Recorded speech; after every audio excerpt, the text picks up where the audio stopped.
عبداللہ کلبی عجیب ہستی، اتنے وہب کلبی الگ ہیں، عبداللہ کلبی الگ ہیں۔ کلبی کئی شہید ہیں قبیلہ بنی کلاب کے، اور کلب کے دونوں الگ الگ قبیلے، ان کے شہداء الگ الگ ہیں۔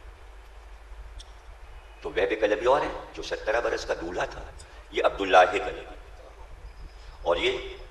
کوفے اور کربلا کے درمیان کے راستے میں ان کی ذمہ داری تھی، اور ان کا لشکر ان کے ساتھ رہتا تھا، اور یہ بہت بہادر تھے۔ ان کی بھی بیوی جیسے وہب کلبی کی زوجہ تھیں، وہ بھی بہت وفادار تھیں، وہ بھی کربلا میں موجود تھیں۔ تو اپنے اصحاب کے ساتھ خیمے میں بیٹھے ہوئے تھے، اور گفتگو یہ چل رہی تھی، تلوار ان کے ہاتھ میں تھی اور تلوار کی نوک زمین سے مس ہو رہی تھی، اور یہ کہہ رہے تھے اپنے اصحاب سے، پتہ ہے یہ تلوار میری، میں نے جو چیز چاہی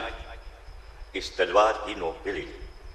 اب ان یہ پورے سربراہ تھے اس علاقے کے جہاں ان کی جاگیر تھی، اور ان کو اس منزل پر قبائل دیکھتے تھے کہ آپس میں زمینوں کے جھگڑے ہو جائیں یا کوئی اور جھگڑا ہو جائے، تو ان کو بلایا جاتا تھا مصلحت کرنے کے لیے، اور مصالحت کرا دیتے تھے، دوستی کرا دیتے تھے، جھگڑے کو ختم کرا دیتے تھے۔ تو بہت عزت تھی ان کی ان علاقوں کے قبائل میں، تو لوگ محبت بھی ان سے کرتے تھے، اور اصحاب بھی ان سے بہت محبت کرتے۔ تو کسی نے بیچ سے کہا کہ عبداللہ، تم نے ہر چیز تو اس تلوار کی نوک سے لے لی، جنت تھوڑی اس تلوار کی نوک سے ملے گی۔ تو ایک دم چوکے اور اس کی طرف مخاطب ہوئے، کچھ دیر خاموش ہوئے، اس کے بعد کہا، دیکھنا میں جنت بھی اسی کی نوک سے لوں۔ بس یہ کہا تھا کہ خیمے کا پردہ ہٹا اور ایک شخص داخل ہوا، اور اس نے کہا، میں حسین کا پیغامبر ہوں، ادھر سے حسین کا قافلہ گزر رہا ہے، انہوں نے تمہیں یاد کیا۔ اور عبداللہ کلبی، یہ عبداللہ کلبی جو ہیں وہب کلبی کے علاوہ یہ پہلے شہید کہے جاتے ہیں کربلا کے، سب سے پہلے یہ شہید ہوئے کربلا میں،